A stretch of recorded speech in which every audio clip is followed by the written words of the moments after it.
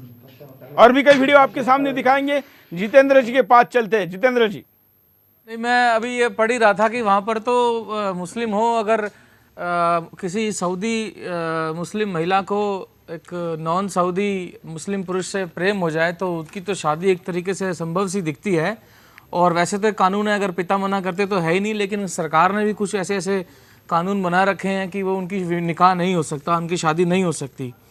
और एक मैं आपको फिर एक बार हाईलाइट करना चाहूँगा, जब सऊदी अरेबिया के अंदर ही सऊदी के मुसलमानों के साथ ही एक भेदभाव है शियाओं के साथ, और शियाओं में भी इस्माइलियों के साथ, और वहाँ की किताबों में ही पढ़ाया जाता है कि इस्माइली जो हैं ये जैसे अच्छे नहीं आते या बराबर में नहीं आते, या ये नॉन मुस्लिम्स हैं और इनको इसी दृष्टि से देखा जाना चाहिए। इसी तरीके से BBC में कई आर्टिकल छपे, गार्डियंस में कई आर्टिकल छपे कि जो पाकिस्तान और भारत से जो भी वहाँ नौकरी करने आते हैं उनको एक तरीके से लेबर राइट्स नहीं है, उनके लेबर राइट्स नहीं है, उनको एक गुलाम की दृष्टि से देखा जाता है। अभी पीछे थोड़े दिन पहले एक एशियन मुस्लिम को वो नमाज में नहीं जा पाया तो उसको मस्जिदें साफ़ करने का दंड दिया गया। और हम ये देख रहे हैं कि अरब में रेसिज्म है। अभी कुछ लोग जो गेस्ट कह रहे हैं वो आएंगे, तब मैं कुछ हदीसों का रेफरेंस देना चाहूँगा। वो ये कि हम प्रतीक्षा कर रहे हैं, हमारे साथ मोहम्मद अफजाल जुड़ रहे हैं और उनके साथ एक और भी हाजी हमारे साथ जुड़ेंगे, लेकिन कॉलर हमारे साथ कहिए, फिलहाल उनसे बात कर लेते हैं। जय हिंद, बोलिए। जय हिंद। क्या कहना है आपको? देखिए, मैं सैयद इब्राहिम फकर अजमेर शरीफ से बोल रहा हूँ, गद्दी नशीन हूँ, पूर्व माइनॉरिटी कमीशन का मेंबर रह चुका हूँ राजस्थान में। हाँ। देखिए, जैसा इस्लाम में वैसे एक ही सफ में खड़े हो गए महमूद और अयाज, ना कोई बंदा रहा ना बंदा नवाज, लेकिन ये जैसे चित्र आपके चैनल पे देखने को मिल रहे हैं और जो घटनाएं देखने को मिल रही हैं, वैसा भेदभाव ना कभी हुआ है और ना होना चाहिए। और अगर हुआ है तो ये वाकई निंदनीय है, क्योंकि इस्लाम में आपस में इस तरीके से और हाजी के साथ इस तरीके का भेदभाव अगर कोई व्यक्ति करता है, या कोई हुकूमत या कोई किसी भी तरह का प्रशासन अगर वहां पे या कहीं पे भी करता है, अजमेर शरीफ में भी ऐसी एक घटना छोटी मोटी हो चुकी है, लेकिन कभी इस तरीके का भेदभाव नहीं करते।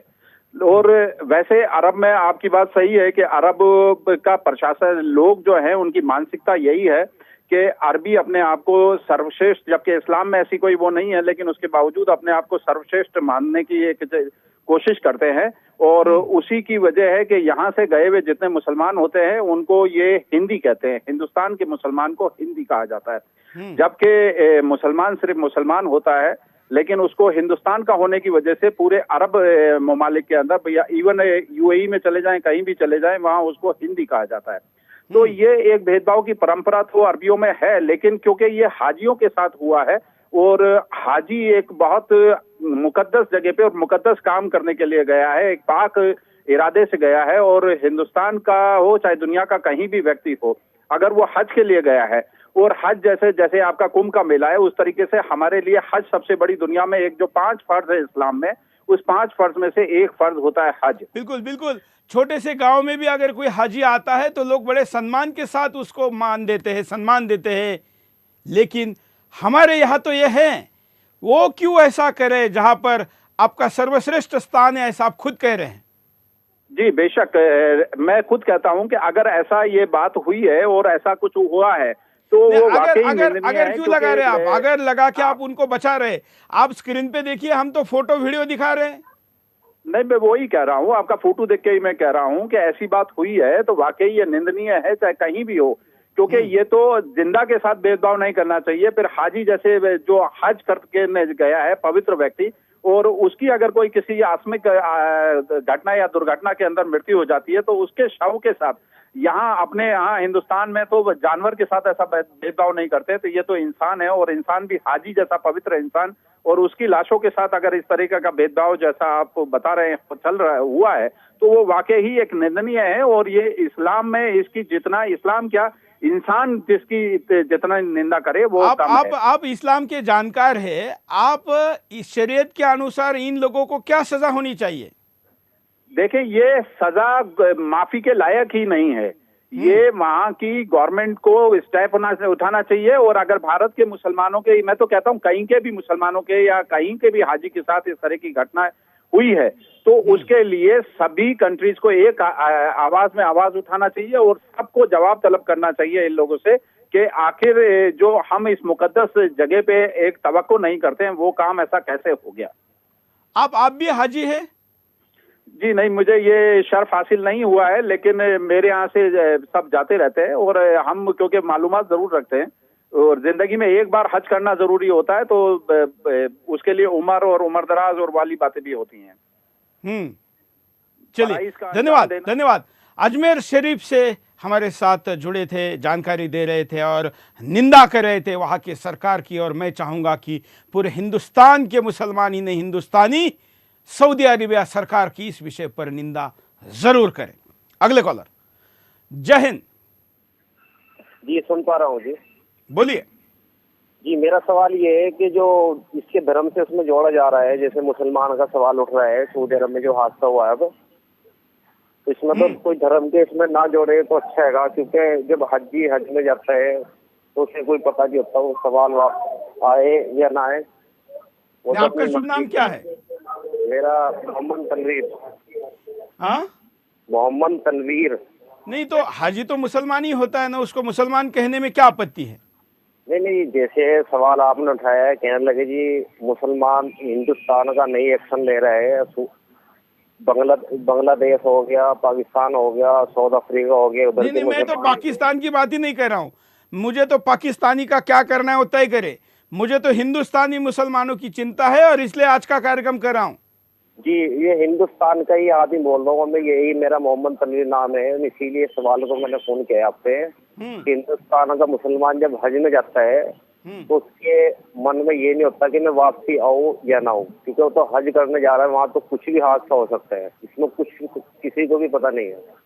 बिल्कुल। और इसीलिए हम कहते हैं कि इतने पवित्र यात्रा पर जाने वाले व्यक्ति, अजमेर शरीफ से थोड़ी देर पहले जो जुड़े थे उन्होंने भी कहा कि हाजी हमारे लिए सबसे पवित्र व्यक्ति होता है, वहाँ से वापस आ सकने वाले व्यक्ति को कितना मान सम्मान दिया जाता है, लेकिन ऐसे व्यक्ति के मृतदेह के साथ इतनी घिनौनी हरकत जो सऊदी अरेबिया सरकार ने की है, इसकी हम निंदा केवल करके नहीं रुकेंगे, बल्कि पूरा हिंदुस्तान कार्रवाई की मांग करे। भारत सरकार और भारत सरकार का विदेश मंत्रालय भी इस पर तुरंत एक्शन ले ले, यह हम अपेक्षा करते हैं। हमारे साथ दो और अतिथि भी जुड़ गए, हम उनके पास भी चलेंगे। हमारे साथ मोहम्मद अफजाल जी है, हमारे साथ मोहम्मद फैज खान जी भी है। दोनों अतिथियों के साथ जितेंद्र खुराना जी हमारे साथ पहले से जुड़े हैं। मोहम्मद अफजाल जी के पास चलते हैं। मोहम्मद अफजाल जी, आप देर से जुड़े हैं, लेकिन एक फ़ोटो हम स्क्रीन पर चला रहे हैं, मैं दोबारा आपके लिए दिखाने के लिए कहूँगा कंट्रोल रूम को। ये वो फोटो है जो भारतीय और अफ्रीकी डेड बॉडीज है जो मदीना में स्टैम्पेड हुई, उसमें मरे हुए लोगों को कैसे जानवरों जैसा एक दूसरे के ऊपर डाला गया है, इसकी निंदा दुनिया भर में हो रही है। भारत में तो कुछ कोई नहीं बोल रहा है, लेकिन हमने तय किया कि हम भारत के मुस्लिम भाइयों के डेड बॉडी के साथ जो घिनौना कृत्य हुआ है उसको दिखाएंगे। अफजाल जी, आपकी पहली प्रतिक्रिया? बहुत अफसोस की बात है जनाब, मैं बता दूं, मैं पिछले साल मैं भी हज पर था और ये जो वाक़या हुआ है सऊदी अरबिया का जो मक्का शहर है उससे 5 किलोमीटर दूर मिना का वाक़या है। और इस मिना के वाक़े में जो कुछ हुआ उसका ये मैंने पिछले साल जब मैं हज पे था तो वहाँ पर जिस तरह से हिंदुस्तानियों के साथ दुर्व्यवहार होता है, जिंदा हाजियों के साथ भी दुर्व्यवहार होता है, और तो ये तो जो इस दुनिया से रुखसत हो गए उनके साथ इस तरह का व्यवहार हो रहा है। और इसमें कम से कम मैं पिछले साल जो है मैंने कोशिश करी थी हज कमेटी को कांटेक्ट करने की कि हज कमेटी इस बारे में ज़रा संज्ञान ले, इस बारे में सोचे, क्योंकि हिंदुस्तान का मुसलमान जब अपनी ज़िंदगी का एक एक पैसा जोड़कर हज के लिए जाता है तो उसको उसका जो फ़ायदा जो मिलना चाहिए, जो ये 5 दिन होते हैं इस अहम हज के लिए, ये 5 दिन बड़े अहम उसके जाने में भारत का हम टैक्स देने वाले लोगों का भी पैसा लगाते हैं विकास काम छोड़ के, क्योंकि श्रद्धा का विषय है, आस्था का विषय है। ऐसे में वो पैसे जितने खर्च होते हैं उतना वहाँ पर अपमान भी झेलना पड़ता है। जीवित को भी और मृत को भी। आप खुद उसके भुक्तभोगी ऐसा आप बता रहे हैं। ऐसी बातों क्या अभी एक कोई भाई कह रहे थे, मुस्लिम भाई कॉलर करके, वो कह रहे थे कि नहीं मुसलमानों में देश वाली बात नहीं होती, ये सऊदी वाला है, ये पाकिस्तानी है, भारतीय है या अफ्रीकन, ऐसा नहीं होता। लेकिन ऐसा तो साफ दिख रहा है। नहीं नहीं, बिल्कुल वहाँ सब कुछ होता है। वहाँ पर सबको जो यूरोपियन कंट्री के हैं, जो अरब कंट्री के हैं, उनके लिए मीना के अंदर विशेष इंतजाम है। और हमारे हिंदुस्तानी और जो इधर के पश्चिम एशिया के हैं, जो हमारे बांग्लादेशी हैं, जो और या अफ्रीकन हैं, इनके लिए जो बड़ा, और सब जितने भी वो जो होते हैं टेंट होते हैं, उनके सब एसी होते हैं। और हमारे जो टेंट होते हैं, जो हिंदुस्तानियों के जो टेंट होते हैं, उसमें सिंपली एक कूलर लगा हुआ होता है। और मजे की बात यह है कि वहां पर जो खाने की व्यवस्था कहीं नहीं होती, सिर्फ एक टाइम खाना देते हैं। 2 टाइम खाना देना चाहिए इंसान को, सुबह नाश्ता देते हैं और दोपहर का खाना, रात का खाना देते ही नहीं। इस तरीके का दुर्व्यवहार होता है वहां पर। और मैंने इस बात के ऊपर मैंने बार बार ऑब्जेक्शन लगाया, मैंने यहाँ की गवर्नमेंट से भी बात करी, मैंने कहा, और ये जो जिस तरह का ये जो जिस तरह का हिंदुस्तान के, और मैं कहता हूँ सारे जितने भी हाजी थे उनके साथ अगर बुरा कार्य हो रहा है, इसके लिए हमारे सऊदी अरब के राजदूत को बुलाकर जो है ना, प्रधानमंत्री साहब को या विदेश मंत्रालय को इसका संज्ञान लेना चाहिए और उनसे इस बारे में उनसे वो मांगना चाहिए कि आपके होते हुए और हज के लिए हम लोग इतना पैसा खर्च करते हैं, और हिंदुस्तानी 1 लाख से ज्यादा हिंदुस्तानी जाते हैं वहां पर, और वहां पर इस टूरिज्म का उनको फायदा होता है। वहां पर टूरिज्म का फायदा भी होता है, टूरिज्म का बहुत पैसा। आप ये समझे, सऊदी अरबिया और मक्का और मदीना की जो फाइनेंशियली पोजीशन अगर जो साउंड है, तो हम हाजियों की वजह से है। वहां पे जो लोग, वहां के जो लोग, उनको जो व्यापार मिलता है, वहां पे जो करेंसी आती है, फॉरेन करेंसी आती है, वो हमारी वजह से पहुंचती है। हम हिंदुस्तानियों की और पूरे जो हाजी लोग जाते हैं उनकी वजह से पहुंचती है। हम एक श्रद्धा के लिए वहां जाते हैं। वहां जिस तरीके का व्यवहार होता है, आप ये देखिए, मैं आपको एक और बात बताता हूँ कि मेरे साथ ये हुआ कि मैं अगर वहां की गलियों में खड़े होकर किसी से अंग्रेजी में अगर सवाल करता हूँ या हिंदी में या उर्दू में सवाल करता हूँ, तो वो जवाब नहीं देते। वो कहते अरबी में जवाब बोलो, अरबी में बोलो। अब अरबी सीखने के लिए तब मैं पहले हज को जाने से पहले मुझे पहले अरबी सीखनी पड़ेगी, तब मैं वहाँ पे जाकर अपने मकसद को जो हल करना चाहता हूँ वो नहीं ये। और जबकि मैंने पूछा वहाँ के उससे, एम्बेसी से, क्या अरबी सीखनी ज़रूरी है, तो उन्होंने कहा नहीं, ये सब जितने भी अरबी हैं ये सब जानते हैं, हिंदी उर्दू सब जानते हैं। तो ये लेकिन जानबूझकर हिंदुस्तानी को परेशान करते हैं। ये मेरे साथ हुआ, पर्सनली मैं जो बात कह रहा हूँ, मेरे साथ हुआ इस तरह का। और ये दुर्व्यवहार करते हैं ये लोग। ये हाजियों की जो कदर करनी चाहिए, जो आप अपनी ज़िंदगी का सरमाया इकट्ठा करके, पैसे इकट्ठा करके, एक एक पैसे इकट्ठा करके जब वहाँ जाता है, तो उसका सम्मान जो होना चाहिए वो सम्मान नहीं होता वहाँ पे। बिल्कुल। और ऐसे अपमान का बदला लेने, इस पर कार्रवाई करने और दोबारा ऐसा ना होने की दिशा में भारत सरकार ने एक्शन लेनी जरूरी है। हम यहाँ पर रुकते एक छोटे से ब्रेक के लिए। ब्रेक के बाद दोबारा आएंगे बिंदास बोल।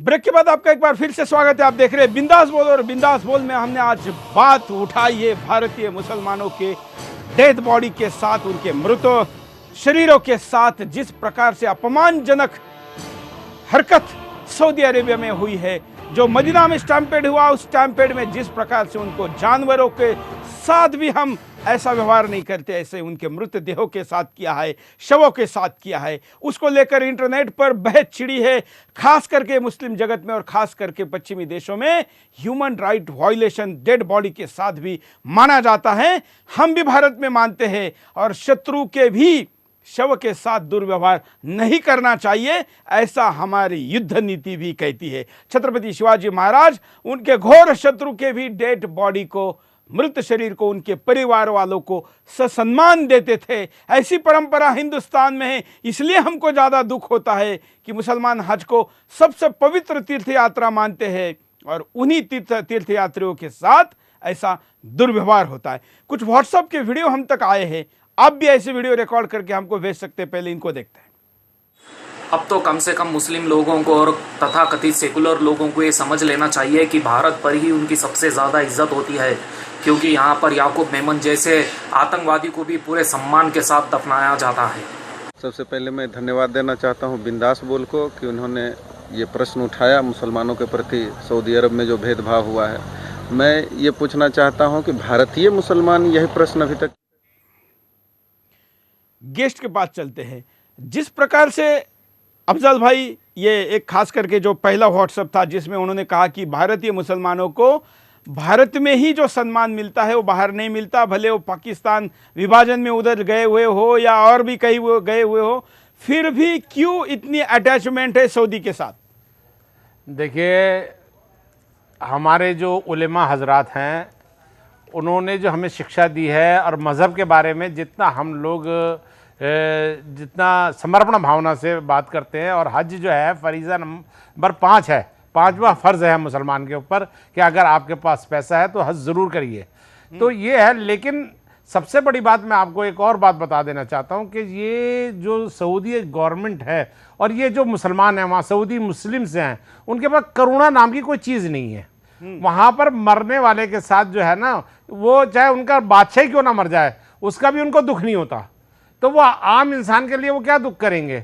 और हम लोग तो हिंदुस्तान के लोग जो है ना, अगर किसी की अर्थी जाती है तो सम्मान के साथ हम लोग खड़े हो जाते हैं, चाहे वो उसको ये नहीं देखते कि अर्थी मुसलमान की है या हिंदू की है या किसकी है, गरीब की है अमीर की, ये भी नहीं देखते, ये भी नहीं देखते। ये हिंदुस्तान व्हाट्सएप पर कहा ना कि याकूब के भी अंत, मतलब उसको भी पूरे विधि विधान के साथ दफना दिया गया। यहाँ तक कि जो मुंबई हमले के आतंकवादी थे जो पाकिस्तान से आए थे, उनको भी भारत सरकार ने सरकारी पैसे से दफनाया। यह हमारी नीति है, क्योंकि हिंदुस्तानी संस्कार ऐसे है। क्या कारण है कि जो आप बात बोल रहे हैं कि सऊदी के लोगों में करुणा नहीं है, दया नहीं है?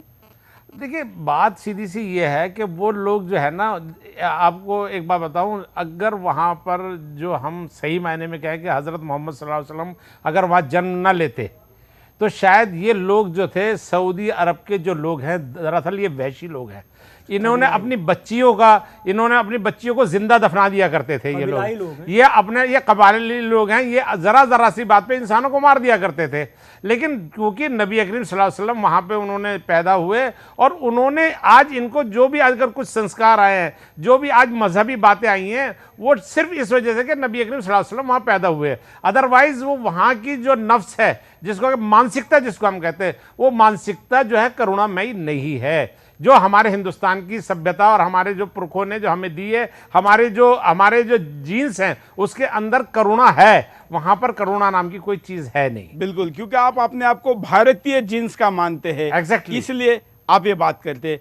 फैज खान जी, आप या आपके मित्रों का, रिश्तेदारों का क्या अनुभव है हज का?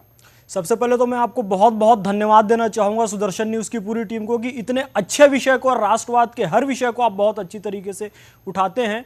और मैं तो हज करने नहीं गया हूं, लेकिन मेरे जो साथी गए हैं, मेरे जो रिश्तेदार गए हैं, उन्होंने जो एक अलग किस्म की बात बताई है कि भारत का मुसलमान एक बड़ा वर्ग जो है वो सूफी मुसलमान है। यानी कि वो पीरों को, पैगंबरों को, गुरुओं को, औलियाओं को वो मानता है। जब वहां पर जाकर वो कभी फातिहा के लिए भी हाथ उठा देते हैं किसी बुजुर्ग की दरगाह पे, नबी करीम सल्लल्लाहु अलैहि वसल्लम की बारगाह में सलात व सलाम पढ़ने के लिए वो हाथ उठा देते हैं, तो वहां पर अरबी लोग उन्हें काफिर कहते हैं, शिर्क कहते हैं, और उनका माथा वहीं पर पटक दिया जाता है कि तुम तो शिर्क कर रहे हो, तुम हिंदू हो, तुम हिंदुस्तान के लोग, मुसलमान सच्चे मुसलमान नहीं हो। इस तरह की चीजें सूफी मुसलमानों को वहां पर झेलनी पड़ती हैं, और ऐसा हमारे कई साथियों ने बताया है।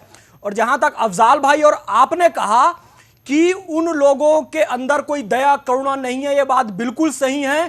पैगंबर हजरत मोहम्मद को अल्लाह ने उस जमीन पर इसीलिए भेजा क्योंकि वो क्रूर कबीलाई लोग थे। उन लोगों को यह पता नहीं था सभ्यता क्या होती है। वो नस्लवादी लोग थे, गोरे काले में भेद करते थे। इसलिए नबी करीम सल्लल्लाहु अलैहि वसल्लम वहां पर आए और सबसे पहले अजान देने के लिए किससे नियुक्त किया? अफ्रीका के हजरत बिलाल हबशी को।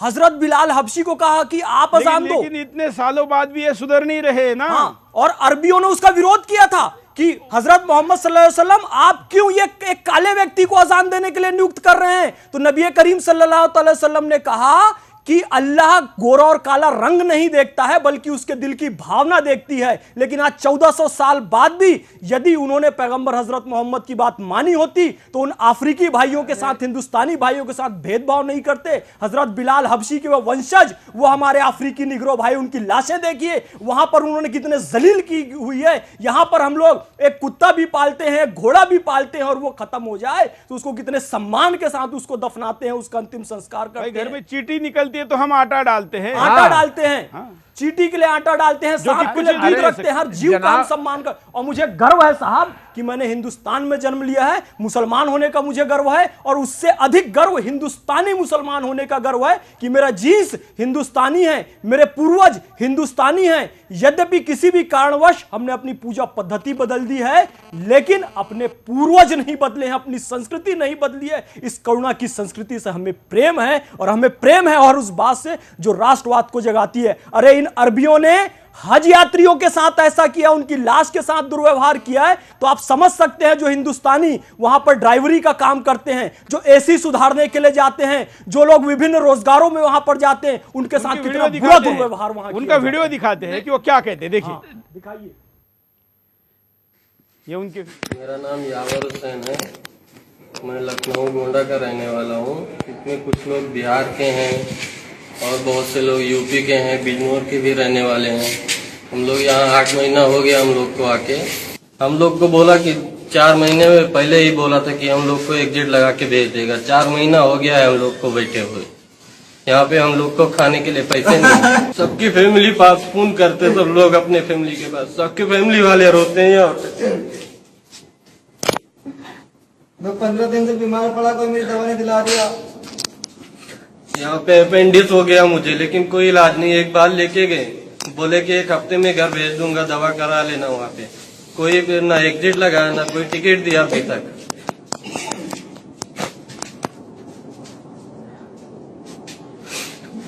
सर, इंडिया गवर्नमेंट से मेरी यही गुजारिश है कि बस किसी तरह हम लोग को बुला ले। बस पैसे भी नहीं दे रहा है तो पैसे भी नहीं चाहिए हम लोग, बस इंडिया किसी तरह बुला ले। हम लोग इतनी हेल्प कर दीजिए हम लोग। अफजाल भाई, हर व्यक्ति वहां रो रहा है, आप देख सकते हैं, और खुद उन्होंने जानबूझ के अपना नाम मुस्लिम है ये बताया है, और फाइनली उन्होंने ऐसा करने के बजाय यहाँ तक भी किया है। अब आप सोच सकते हैं कि इसका मतलब ये अंदर से निकला है, जो भारतीयता है मुसलमानों की वो निकली है, और शायद मुझे लगता है कि वो ऐसा करते हैं इसीलिए वहाँ पर उनको मारा जाता है।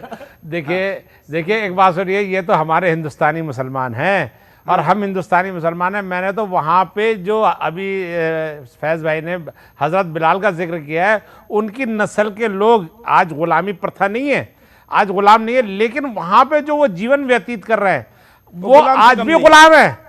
वो आज भी इस तरह का काम, उनको शिक्षा के बिल्कुल नज़दीक नहीं जाने दिया जाता है। वो अगर कोई भाषा जानते हैं तो सिर्फ अरबी भाषा जानते हैं, और वो अरबी भाषा से वो हमारे से, अगर हम उनसे बात करना चाहते हैं तो वो हमारे सवालों का जवाब सिर्फ आंसू से देते हैं। जब मैंने उन लोगों से बातचीत करी, वहाँ पे जो ड्राइवर देखे मैंने, जो बसों के ड्राइवर हैं, वहाँ पे मजदूरी करने वाले जो हैं वो सब काले लोग हैं, सारे निग्रो लोग हैं। और मैं आपको बता दूं कि वहाँ जो जिस तरीके का वो जो भीख मांगने वाली औरतें हैं ना, और भीख मांगने वाले लोग हैं, जो फड़ी लगाने वाले लोग हैं, वो सारे ये निग्रो लोग हैं। वहाँ पे सऊदी अरब के जो गोरे लोग हैं, जो वहाँ के निग्रो शब्द यूज करना मना है, लेकिन हम भाव समझते हैं। खुराना जी, मैं इस विषय पर, मेरे साथ जो 2 व्यक्ति बैठे हैं वो इस विषय को मुझसे ज़्यादा अच्छी तरह समझते हैं, लेकिन मैं एक और इससे से जुड़े एक बात पे ध्यान ले जाना चाहता हूँ। जब दोनों सम्मानीय सज्जन ये कह रहे हैं कि वहाँ पे भारतीय मुसलमानों के साथ ही होता है, वहाँ पे वहाबी समुदाय ज़्यादा प्रभावशाली है, और अभी पिछले 4 सालों में सऊदी अरेबिया से वहाबियों ने भारत में 1700 करोड़ रुपया भेजा है, और 25,000 वहाबी स्कॉलर भारत आए हैं, और उन्होंने पूरे भारत में जाके वहाबिज़म का प्रचार किया है। ये पैसा आया मस्जिदों के लिए, ये पैसा आया मदरसों के लिए, ये पैसा आया आर्थिक सहायता देने के लिए। जब भारतीय मुसलमानों को ये मालूम है बात ये कि सऊदी अरेबिया में ये अत्याचार होता है, वहाँ वहाबी प्रभावशाली है, फिर भी उनके आगे हाथ फैलाया जाता है और उनसे पैसा लिया जाता है, और वहाँ के 25,000 स्कॉलर्स को क्यों बुलाया जाता है 4 साल की? ये बिल्कुल फैज खान, क्यों उसका विरोध क्यों नहीं हो रहा? मैं यही बात कहना चाहूंगा, हम राष्ट्रवादी जो मुसलमान हैं इस बात का सऊदी के पैसे का हमेशा से विरोध करते हुए आए हैं, क्योंकि सऊदी का पैसा अगर इस हिंदुस्तान में आएगा धर्म प्रचार के नाम पर तो वो भारत की तबाही लेकर आएगा। क्यों? क्योंकि सऊदी के ही उस डॉलर के लालच में हैदराबाद की आज कितनी बेटियां हमारी बर्बाद हो चुकी है, केरला की हमारी कितनी बेटियां बर्बाद हो चुकी है, उनका यौन शोषण किया गया, उनको ले जाकर एक एक महीना 2-2 महीने में यौन शोषण करके उन्हें छोड़ दिया गया उसी सऊदी के रियाल की लालच में। तो सऊदी रियाल के लालच में हमको नहीं पड़ना है। मैं यही कहना चाहूंगा, धर्म प्रचार के नाम पर यहां पर आएंगे लेकिन भारत में अपनी आर्थिक और धार्मिक सत्ता स्थापित करना चाहेंगे। भारतीयों को तो वो नीचा समझते ही है, उन्हें मुसलमान मानते ही नहीं है। वो कहीं ना कहीं उनके दिलो दिमाग में हावी होकर चाहे धर्म के नाम पर, पैसे के नाम पर इस हिंदुस्तानी मुसलमानों को दुरुपयोग करते हैं, उन्हें जिहादी बनाते हैं, उन्हें गलत तरीके से आतंकवाद की ट्रेनिंग देते हैं। और ये सारी चीजें कहीं ना कहीं भारतीय मुसलमानों को राष्ट्रवाद के विरुद्ध और अपने राष्ट्रीय हितों के विरुद्ध ले जाती है, जिसका कि आइडियल इस्लाम विरोध करता है। जो अपने देश का नहीं हुआ, जो अपने मुल्क का नहीं हुआ, वो कभी भी वो गद्दार व्यक्ति कभी मुसलमान नहीं हो सकता। यदि अरब की आइडियोलॉजी हम भारतीयों को अपने मुल्क से गद्दारी करना सिखा रही है उस पैसे से, तो हम इसको नहीं मानते। जो बात अभी फैज भाई कह रहे हैं, थोड़े दिन पहले एक मौलवी आए थे, उन्होंने कहा कि हमारे लिए देश की सीमा नहीं होती।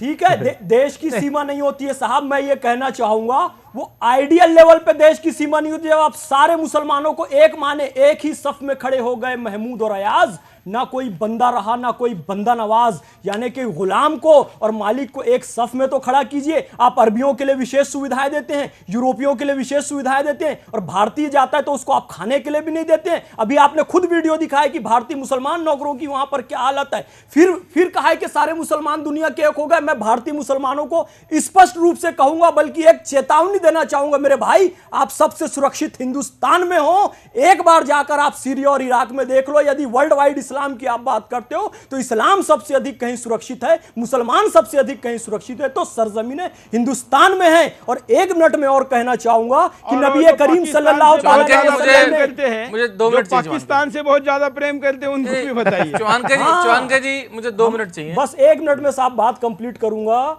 कि इसीलिए हमारे नबी करीम सल्लल्लाहु अलैहि वसल्लम हजरत मोहम्मद ने फरमाया कि मुझे सुकून की ठंडी हवा सरजमीन हिंद की तरफ से आती है। यानी उन अरबियों से हमारे नबी को भी सुकून नहीं मिला, सुकून की ठंडी हवा उन्हें पूरब दिशा की ओर से। उसका मतलब ये निकाला, ये दुष्ट ये मतलब निकालते हैं कि इसका मतलब ये इस पर हमको इस्लाम ने कब्जा करना है और यहाँ से हिंदुओं को भगाना है।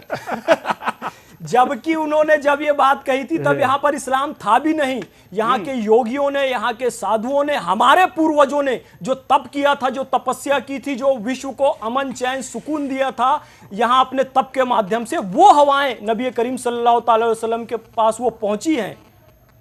उस हवा का तो चौहान का जी मैं देखिए, मेरा एक बात है कि जो मैंने इस बात पे ध्यान लगा, 1700 करोड़ वहाबियों को आया। वहाबियों के पास एक तो शियाओं के लिए और नॉन वहाबी सुन्नीस के लिए, उनके लिए कोई बहुत बड़ा वैर है इनके बीच में। मेरा ये कि मुझे ये समझ नहीं आती कि ये सब जो निंदा होती है ये डिबेट में क्यों होती है, हम जब इनको याद दिलाते हैं तभी क्यों होती है।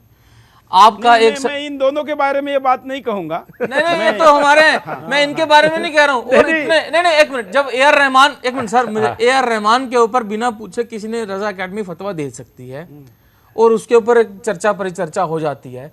क्या अब दोष विषय है यहाँ पर? अभी आपने देखा कि जो गैर अरब के मुसलमानों के साथ क्या व्यवहार हो रहा है, क्या इस पे फतवा निकलेगा? पहली बात, इस पे फतवा निकलेगा क्या? दूसरी बात, दोनों बातें डिस्कस कर रहे हैं। हम एक एक मुद्दा लेते हैं। अफजल भाई, इसके खिलाफ फतवा देने वाला क्यों नहीं मिलता? नहीं, देखिए क्या बात है कि ये लोग जो है ना, आप तो बहुत बड़ी बात कर रहे हैं यहाँ पर, जो हमारे जो बहुत छोटी सी बात है और जिसमें लगता है, मैं ये कहता हूं कि वो बेटी के खिलाफ तो उनके फतवे आ जाते हैं, जिसका बलात्कार होता है या वो कहते हैं वो इसके साथ रहेगी या उसके साथ रहेगी, वो तो आ जाते हैं, लेकिन उस चोर, उस बेईमान, उस कातिल के बारे में नहीं आते, जिसके बारे में सऊदी गवर्नमेंट कहती है कि ये सऊदी जो इस्लामिक जो कानून है वो ये कहता है इसकी गर्दन काट देनी चाहिए, इसके हाथ काट देने चाहिए। वो तो शरीयत हमारा, अरे शरीयत वो फतवा ही तो शरीयत का वो हिस्सा है। आप यहाँ से फतवा क्यों नहीं आता? यही तो बात है ना, हमारे उलमा जो है ना, जब हम उनसे बात करते हैं ना कि भाई तुम बेटी के बारे में तो ये आप उन्हें गलत मानते हो, इस्लाम खतरे में आ गया, आप उन्हें गलत मानते हो? नहीं देखो ऐसा है, जब हम और काहे की जंग लड़ रहे हैं हम नहीं गलत, देखिए गलत और सच तो सही नहीं, मेरी बात सुनिए, गलत और सच हम अगर गलत ना मानते, हम जो सच है मेरा निवेदन है, देखिए एक बात सुनिए, सीधा सीधा बोलिए ना, देखिए मैं एक बात समझ लीजिए, मेरी बात को समझ लीजिए, हम गलत और सही का फैसला करने वाले नहीं है। तो निंदा तो कर रहे हैं, हम निंदा करने में हमने कोई कसर नहीं है। हाँ गलत जो मैं कह रहा हूँ, निंदा करने में मैं कहाँ भाग रहा हूँ, निंदा तो मैं कड़ी निंदा कर रहा हूँ, बहुत निंदा कर रहा हूँ।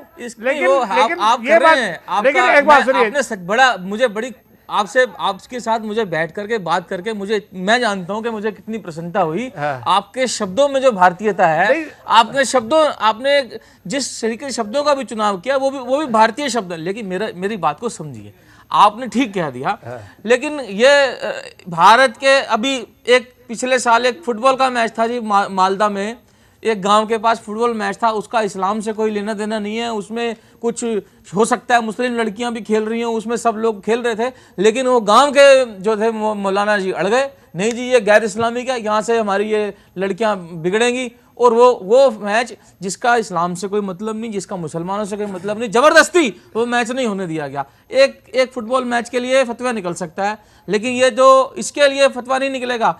अब पूरा भारत आप देखिए कितनी बड़ी संगठन है, फतवे किस किस बात के लिए फतवे निकल जाते हैं। आपको एक बात समझ लेनी चाहिए मेरे दोस्त, एक बात समझ लेनी चाहिए, हमारे हिंदुस्तान के मुसलमानों की जो अभी फैज भाई जिनके बारे में जिक्र कर रहे थे ना, कि हम सूफी मुसलमान के ज्यादा, यहाँ पे सबसे ज्यादा अधिक मानने वाले संख्या जो है ना, जो सूफीइज्म से जो मुसलमान हुए ना, सुनिए प्लीज, वो उसके बावजूद आप ये देखिए कि हमारे उन सूफी मुसलमानों ने भी आज तक ये जुर्रत नहीं करी कि उनके खिलाफ इस बात का फतवा लेके आए। तो गलती किसकी है? नहीं मैं यही तो कह रहा हूं ना, आज अपने भारत के अपने भारत के अंदर जो गतिविधि, अपने भारत के अंदर जो गतिविधियां हो रही हैं उस पर फतवा निकल जाए। नहीं मैं जहां पर आप ये कह रहे हैं, जहां पे आप ये कह रहे हैं कि मुस्लिम सबसे ज्यादा सुरक्षित है, वहीं पर फतवा निकल जाता है, लेकिन वहां नहीं निकलता। भाई साहब, एक मेरे दोस्त, हम लोग जो हमारा संगठन जो काम कर रहा है ना, इन्हीं बातों को लेकर, ऐसे ही विचारों को लेकर हमें पूरे समाज के अंदर एक नया वातावरण क्रिएट करने के लिए हम काम वातावरण। और देखिए मुसलमान को जब ऐसा है, आपको पता ही नहीं है, मुसलमान को वहां पे ये बताते हैं या तो मजहबी पार्टी, हम उन वीडियो को नहीं दिखाएंगे, क्योंकि बड़ी आशा से उन्होंने सुदर्शन चैनल के पास ये वीडियो भेजे हैं, क्योंकि पेट्रो डॉलर से चलने वाले चैनल शेखों के खिलाफ ये वीडियो नहीं दिखा सकते। बिल्कुल सही बात कह रहे हैं आप, बिल्कुल सही कह रहे हैं। मैं आपको जो बता रहा हूँ ना, ये वीडियो हम देखते हैं, ये जो मुसलमान है ना, हमारे जो हिंदुस्तान के मुसलमान है ना, पहले जरा वीडियो देख लेते हैं, कैसे वहां से लोग बाइट में क्या बोल रहे हैं।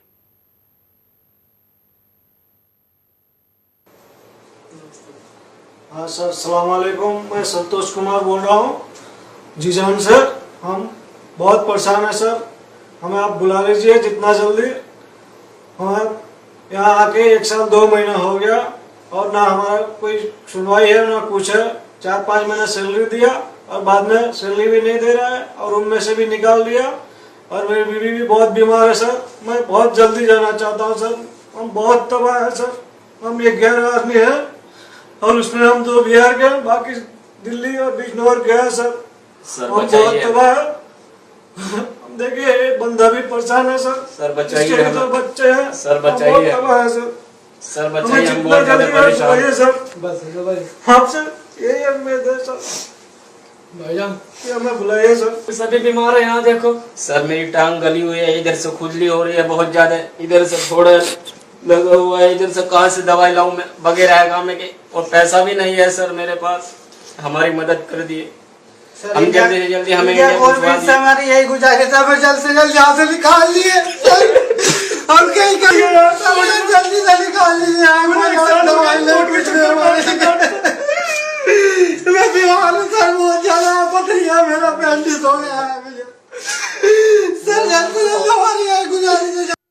अफजल भाई, हमारे पास एक दिन में 100 से ज्यादा फोन, मैं आपको एवरेज बता रहा हूं, आज अगर इस कार्यक्रम को देखकर जो फोन करेंगे ना, उनकी संख्या अलग। इतने मुस्लिम भाई फोन करते, खास करके सऊदी देशों में काम करने वाले, उनके साथ जो भेदभाव होता है। कुछ वीडियो तो ऐसे कि हम इसलिए नहीं दिखाना चाहते क्योंकि उनके घर के लोग अगर यहाँ पर दिखाएंगे देखेंगे तो बेचारे असहाय उपाय तो कुछ कर नहीं सकते, लेकिन उस वीडियो को देखकर उनकी परेशानी और बढ़ेगी। उसको हम नहीं बढ़ाना चाहते, इसलिए नहीं दिखा रहे। नहीं तो हमारे पास 1000 से ज़्यादा वीडियो है जो सुदर्शन के व्हाट्सएप पर वहाँ के मुस्लिम भाइयों ने भेजे हैं। हम परिणाम देख लेते हैं, क्या परिणाम हुआ है। अरब में प्रतिरोध की आग भड़क सकती है। मजदूर कानूनों को लेकर अरब में प्रतिरोध हुआ। वहाँ पहले भी वहाँ ऐसे मामले सामने आए हैं। अरब में मानवाधिकार मामलों के उल्लंघन होते रहेंगे। अरब में लोकतंत्र नहीं है, वहाँ राजशाही है। शरिया कानून के नाम पर वहाँ मानवाधिकार के उल्लंघन बार बार होते रहते हैं। हाजियों के साथ भेदभाव होता रहेगा। ऐसा नहीं है कि विदेशी हाजियों के साथ ही अरब में ये पहला भेदभाव है। इससे पहले भी अरब में भेदभाव होते रहे हैं, चाहे वो रहने की व्यवस्था हो या फिर दूसरी व्यवस्था। हाजियों का अरब सरकार से विश्वास उठ जाएगा। जब हाजियों को एहसास होता है कि उनके साथ दोहरा व्यवहार हो रहा है तो वो विरोध करने पर भी उतारू हो सकते हैं। ऐसे में अरब सरकार को सभी हाजियों का ख्याल रखना जरूरी है। भारत जैसे देशों से संबंध खराब हो सकते हैं अरब के। वैसे तो भारत सरकार अरब सरकार को पहले भी मजदूरों के शोषण के मामले को उठाती रही है, लेकिन ताज़ा मामला काफी गंभीर है। ऐसे में भारत सरकार को इस ओर ध्यान देना चाहिए। कार्यक्रम के अंतिम में मैं तीनों अतिथियों की एक एक प्रतिक्रिया सिर्फ चाहूंगा 5-5 सेकंड में। पहले जितेंद्र जी। मेरा ये कहना है कि जो सऊदी अरेबिया में जब ये सब कुछ होता है फिर वो जो यहाँ पैसा भेज रहे हैं उसका एक हिडन एजेंडा है। क्यों भेज रहे हैं वो पैसा? 25,000 लोग अगर इस्लामिक विद्वान भारत में आए तो वो कोई विशेष वजह ही हो सकती है। जब वहाबिज्म उसकी जांच होनी चाहिए। क्यों यहाँ का मुस्लिम क्यों उसका विरोध नहीं करते? बिल्कुल, और करनी चाहिए। मोहम्मद अफजाल जी। देखिए, मैं तो ये कहता हूँ सऊदी गवर्नमेंट में जो आज जितने भी हमारे एम्प्लॉइज, मेरा एक दोस्त है सऊदी गवर्नमेंट के अंदर एम्प्लॉई है, 25 साल हो गए, 4 बेटे हुए, वहाँ ही के रहने वाले, वहीं पे शिक्षा ग्रहण कर रहे हैं, लेकिन उनको आज तक वहाँ की नागरिकता नहीं मिली। उनके कानून जो मुसलमान की हैसियत से भी उनको नागरिकता नहीं दी है।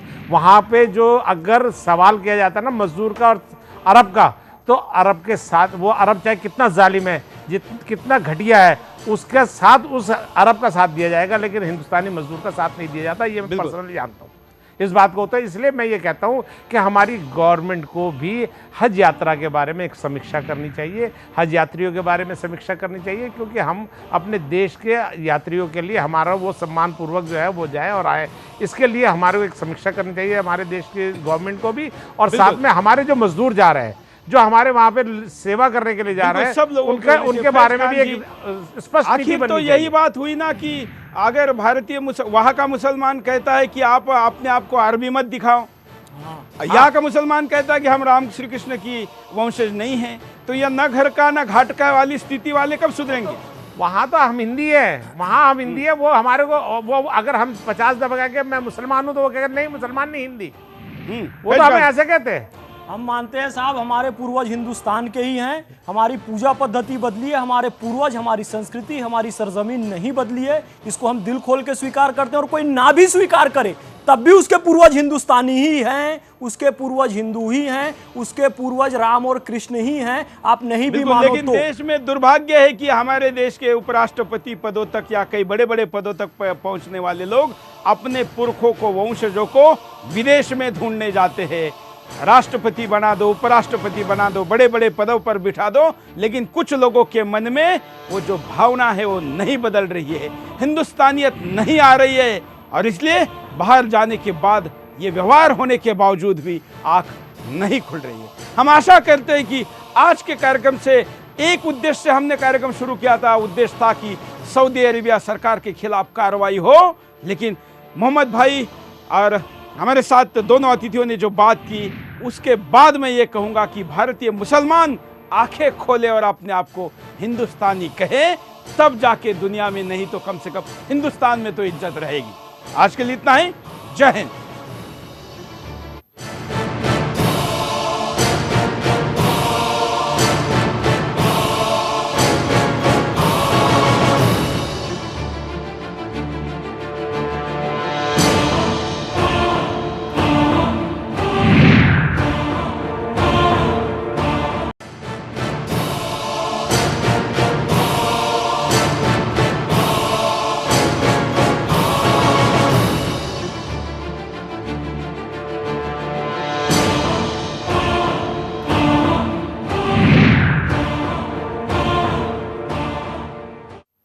नमस्कार, मैं हूं सुरेश चौहान की और आप देख रहे हैं बिंदास बोल। बिंदास बोल में हम आपके सामने आज एक संवेदनशील मुद्दा लेकर आए। धर्म से भी बड़ी मानवता है और उस मानवता के बारे में किसी धर्म में भेदभाव नहीं होना चाहिए। वो अपना हो पराया हो, मानवता में कोई पराया नहीं होता। लेकिन एक बड़ी दुखद घटना के साथ एक ऐसी शैतानी हरकत हुई है कि इसका उल्लेख आज के बिंदास में करना जरूरी है। बहुत बार हमको लोग कहते हैं कि आप विशिष्ट समाज के खिलाफ या मुसलमानों के खिलाफ ज्यादा बोलते हो, लेकिन मित्रों आज हम मुस्लिम भाइयों की न्याय की बात करने वाले हैं। जी हाँ, एक फोटो देखिए स्क्रीन पर। यह फोटो है जो मक्का में, एक ही फोटो जो मक्का में हादसा हुआ मीना में, उस हादसे में जो लोग मारे गए उनके डेड बॉडी के साथ कैसे भेदभाव हुआ, यह हम आपको दिखाना चाहते हैं। यह फोटो इंटरनेट पर है, लोग जानते हैं। अफ्रीका से लेके कई अरब देशों में भी इसको लेकर चर्चा हो रही है, लेकिन भारत में किसी ने भी यह चर्चा नहीं की।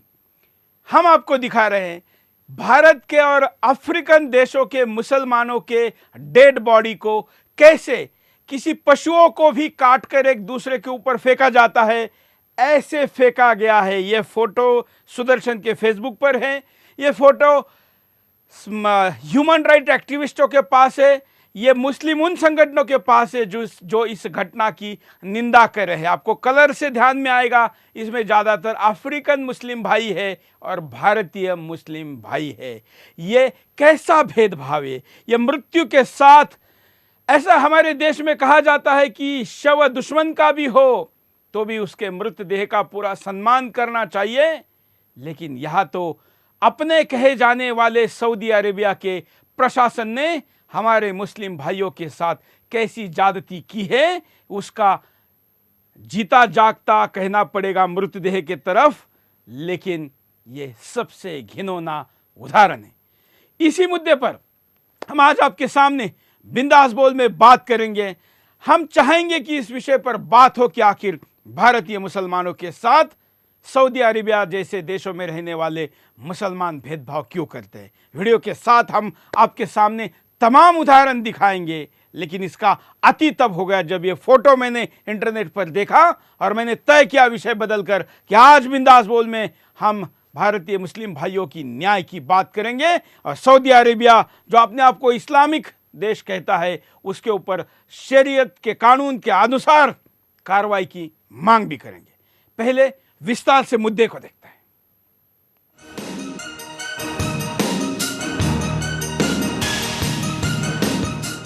मुसलमानों के सबसे बड़े तीर्थ कहे जाने वाले मक्का मदीना में हर साल दुनिया भर से लाखों लोग हज के लिए जाते हैं। हर साल मक्का मदीना में हाजियों का जमावड़ा भी लगता है, लेकिन पिछले दिनों सऊदी अरब के पवित्र शहर मक्का में हज के दौरान मची भगदड़ की खबर ने पूरी दुनिया को हिला कर रख दिया। जी हाँ, इस भगदड़ में एक तो नहीं बल्कि 717 लोगों की मौत हो गई और 800 से ज्यादा लोग घायल हो गए। मरने वालों में 18 भारतीय मुसलमान भी शामिल थे। ये तो बस किताबी आंकड़े हैं, वास्तव में मरने वालों की संख्या हजारों में होगी। दरअसल शैतान को पत्थर मारने की रस्म के दौरान मची भगदड़ में यह हादसा हुआ। निश्चित तौर पर जो हादसा मक्का में हुआ और जितने लोगों की जान गई, उसे देख किसी का भी कलेजा मुंह को आ जाए। लेकिन यहाँ हम इस बात से भी इनकार नहीं कर सकते कि हादसे के बाद जो दिल दहला देने वाली तस्वीरें आई वो और भी ज्यादा भयानक है। जो अमानवीय व्यवहार हादसे में मारे गए लोगों के शवों के साथ किया गया वो निंदनीय है। आपको ये जानकर हैरानी होगी कि मक्का में हुए भगदड़ में मारे गए लोगों के शवों के साथ भेदभाव किया जा रहा है। जो भारतीय मुसलमान हैं या फिर जो गैर अरबी मुसलमान हैं, उनके शवों को खुले में फेंक दिया गया है और उनका उचित तरीके से अंतिम संस्कार भी नहीं किया जा रहा है। ये सोचने वाली भी बात है कि जब शवों के साथ इस प्रकार का भेदभाव किया जा रहा है तो फिर जिंदा इंसानों के साथ किस प्रकार का भेदभाव किया जाता होगा। एक बड़ा सवाल ये भी है कि आखिर क्यों खास तौर से भारतीय और अफ्रीकी देशों के मुसलमानों के साथ खाड़ी देशों के शेख और सऊदी के मुसलमान इस प्रकार का भेदभाव करते हैं। जो भारतीय मुस्लिम अरब के देशों में आजीविका कमाने जाते हैं, उनके साथ जानवरों जैसा व्यवहार क्यों किया जाता है। क्यों हाजियों के शवों का ऐसा घोर अपमान किया गया। क्यों इस पर कोई अपनी आवाज बुलंद नहीं करता। क्यों सब के सब मौन बैठे हैं। एक सवाल ये भी है कि क्या शरीयत कानून के अनुसार उन दोषियों पर कोई कार्रवाई की जाएगी जो इस अमानवीय व्यवहार के जिम्मेदार हैं, जो हाजियों के शवों के अपमान के दोषी हैं।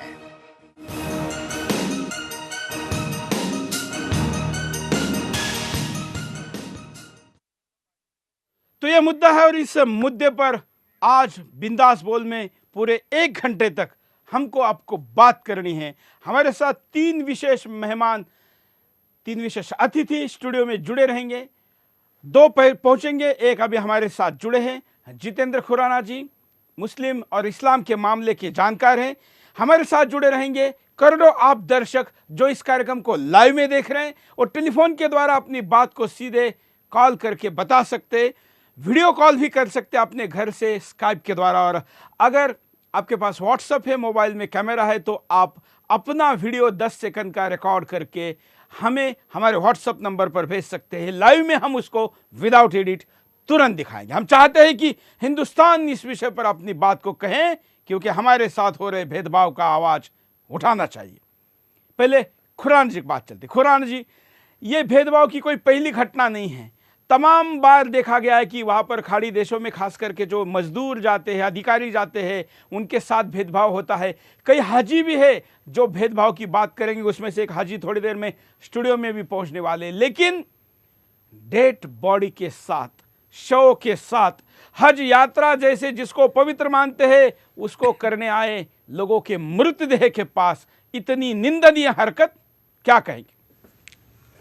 मृत व्यक्ति का क्या धर्म होता है? मृत व्यक्ति का, एक सर्वशक्तिमान शक्ति ने हम सबको मनुष्य बना के भेजा। हमारा अलग अलग धर्म मजहब हो गया, हमारे विचार भी अलग हुए, लेकिन मृत व्यक्ति के साथ तो एक मानवता हम अपने यहाँ देखते हैं कि कभी ना कभी किसी पशु की देह भी आ जाती है तो हमारे अंदर एक दया भावना आ जाती है और हम उसके लिए कुछ ना कुछ इंतज़ाम करते हैं कि हम उसका संस्कार कर सकें या कुछ भी उसको डिस्पोज ऑफ कर सकें। लेकिन मनुष्य के लिए मानवता, ह्यूमन राइट्स, और बड़ी ही आश्चर्य की बात है कि अभी सऊदी अरेबिया को यूनाइटेड नेशंस के कुछ ह्यूमन राइट्स पैनल्स में कुछ विशेष कोई दर्जा दिया गया है, जिसके कारण, और वहाँ पर ह्यूमन राइट की स्थिति क्या है? आपने बात करी अरब के बाहर के नॉन अरब मुस्लिम्स के। मैंने अभी अध्ययन कर रहा था कि वहाँ पर शिया जो 10 से 15 वहाँ के अरब के, सऊदी अरेबिया के वहीं के शिया, बाहर के शिया नहीं, वहाँ पर क्या क्या अत्याचार रहे हैं। 20वीं शताब्दी के शुरू में वहाँ पर पूरी की पूरी डिक्लेरेशन किए गए, किस तरह उनके विरोध में भारी हिंसा करी गई। 1934 में किंग फहद, उन्होंने तो पूरी डिक्लेरेशन करी कि भाई इनके खिलाफ हमें हिंसा करनी है।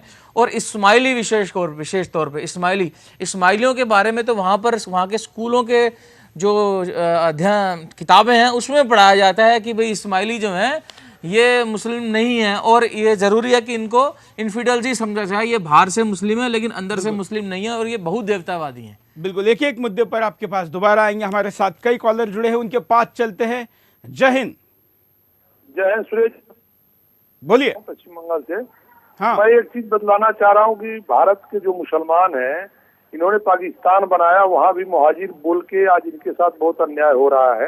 ये तो खुद भारत के साथ कुछ लोग अन्याय कर रहे हैं और इतिहास रहा है जब से गांधी जी ने कमान संभाली, ये जो है ये मुसलमानों का नेतृत्व बहुत ही जो है पृथकतावादी लोगों के हाथ में चला गया और इनका भारत छोड़ कहीं सम्मान नहीं होने वाला है। तो इसके बावजूद भी न अपना नाम चेंज करते, हमेशा अपने को अरब के साथ जोड़ के रखते हैं। मैं एक ऐतिहासिक घटना बतलाता हूँ आपको।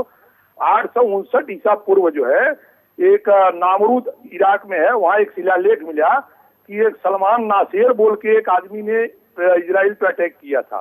तो इनका नाम जो है इस्लाम आने की 7वीं शताब्दी में इस्लाम आया, इसके पहले से इनके नाम जो रहे हैं, जब ये हिंदू थे तब के जो नाम रहे अरबी नाम, जो आज भी यहाँ के मुसलमान अपना अरबी नाम चेंज नहीं कर सके। लेकिन आप इंडोनेशिया चले जाइए, मलेशिया चले जाइए, वहाँ के लोग अपना नाम जैसे सुकारो जो है वो रखते हैं, वो अपना नाम जो है, और अब भगवान गणेश की पूजा करते हैं। लेकिन यहाँ के लोग अभी यहाँ के भी संस्कृति से अटैच नहीं हो पा रहे हैं और अरब इनको कोई महत्व नहीं देता है। तो अब यहाँ के मुसलमानों को ये समझना पड़ेगा कि दो संस्कृति एक राष्ट्र के साथ नहीं चल सकती। आप अरबी नाम रखते हो, शरीयत की बात करते हो, लेकिन आप जहाँ से शरीयत प्रारंभ हुआ वहाँ के लोग आपको पूछते ही नहीं। आप हो कहाँ के भाई? बिल्कुल, धन्यवाद। अगले कॉलर के पास चलते हैं, आप भी कॉल कर सकते हैं। जय हिंद, बोलिए, क्या कहना है आपको? जी चलिए, शायद कॉलर संपर्क नहीं हो पा रहा है, हम कारणों पर नजर डालते हैं कि आखिर क्या कारण है। देखिए, मुसलमानों के साथ भेदभाव। सऊदी में भारतीय मुसलमानों के साथ भेदभाव कोई नई बात नहीं है। ऐसा वहाँ हमेशा से ही होता चला आया है, चाहे वो भारत हो, पाकिस्तान हो या फिर बांग्लादेश। दूसरे मुसलमानों को दोइम दर्जे का मानना। अरब देशों के मुसलमान भारतीय मूल या फिर दक्षिण अफ्रीका मूल के मुसलमानों को दोइम दर्जे का मानते हैं, इसलिए वो इनके साथ दोइम दर्जे का व्यवहार भी करते हैं। अरब मुसलमानों का खुद को मूल मुसलमान मानना। अरब देशों के मुसलमान खुद को ही पाक मुसलमान मानते हैं, बाकी लोगों को वो भीड़ के समान ही देखते हैं। ये मानते हैं कि सत्ता का अधिकार सिर्फ इनका ही है। भारतीय मूल के मुसलमानों के साथ पारिवारिक संबंध नहीं रखते अरबी। अरब के मुसलमान शादी ब्याह नहीं रखते भारतीय मुसलमानों के साथ, न कोई पारिवारिक संबंध ही रखते हैं। अरब में भारतीय मुसलमानों को नागरिकता नहीं। अरब में लाखों भारतीय मुसलमान मजदूर रहते हैं, सालों तक वहाँ अपनी आजीविका कमाते हैं, लेकिन वहाँ सालों तक रहने के बावजूद नागरिकता नहीं मिल पाती। हम आपको मक्का में हुए हादसों की अब तक की क्या क्या परंपरा रही है, हालांकि इसको परंपरा शब्द शायद गलत हो सकता है, लेकिन हादसों की क्या श्रृंखला रही है, इसको देखा दें। मक्का में पहले कब कब हुए हादसे। 18 सितंबर को मक्का के अल रहम मस्जिद में क्रेन गिरने से हादसा हो गया था। इसमें 100 से ज्यादा लोगों की मौत हो गई थी। 12 जनवरी सन 2000 में भी शैतान को पत्थर मारने की घटना के दौरान भगदड़ मच गई थी। इसमें 400 से ज्यादा लोगों की मौत हुई थी। 1987 में ईरानी श्रद्धालुओं और सऊदी गवर्नमेंट के बीच झड़प में 402 लोगों की मौत हो गई थी और 650 लोग घायल हुए थे। 1989 में मक्का में 2 बम ब्लास्ट में एक की मौत हो गई थी और 16 लोग घायल हो गए थे। 1990 में हुई भगदड़ में 1426 लोगों की मौत हो गई थी।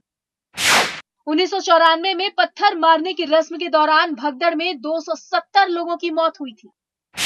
1997 में आग लगने से 340 से ज्यादा लोगों की मौत हो गई थी और 1500 से ज्यादा लोग घायल हुए थे। 1998 में ओवरपास पर 180 लोगों की मौत हुई थी। 2001 में भगदड़ में 35 लोगों की जान गई थी। सन 2004 में हुई भगदड़ में 200 से ज्यादा लोगों ने अपनी जान गंवा दी थी। सन 2006 में मक्का में ब्रिज पर मची भगदड़ की वजह से 300 लोगों की जान गई थी। कॉलर के पास चलते हैं। जय हिंद। जय हिंद सर। बोलिए सर। उड़ीसा से दिनेश यादव बोल रहा हूँ सर।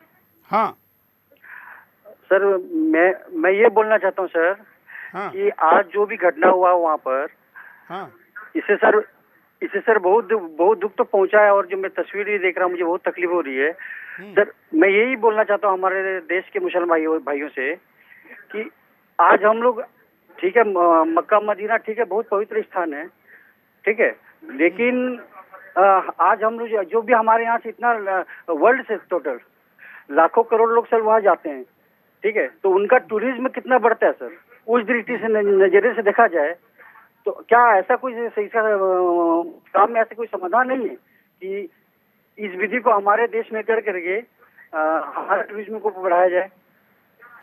चलिए, ये तो आपकी सूचना है। अब ये आध्यात्मिक मामला है, जिसके उसका धर्म का है, हम उसमें हस्तक्षेप नहीं करना चाहते, लेकिन हम ये कहना चाहते हैं कि मक्का मदीना जहाँ पर है, मुसलमानों का धार्मिक स्थान जहाँ पर है, वहाँ पर बाहर से आने वाले नॉन अरबी मुसलमानों के साथ जिस प्रकार से भेदभाव किया जाता है वो निंदनीय है। ये भेदभाव का स्तर कैसा है, डेथ बॉडियों का आपने अभी थोड़ी देर पहले देखा, अभी हम आपको दिखाते हैं। वहाँ पर जो मजदूरी करने जाते हैं, ऑफिसर बन के जाते हैं, काम करने बन जाते हैं, फैक्ट्रियों के मैनेजर जाते हैं, उनके साथ क्या होता है। भारतीय मुस्लिम भाइयों के कुछ वीडियो।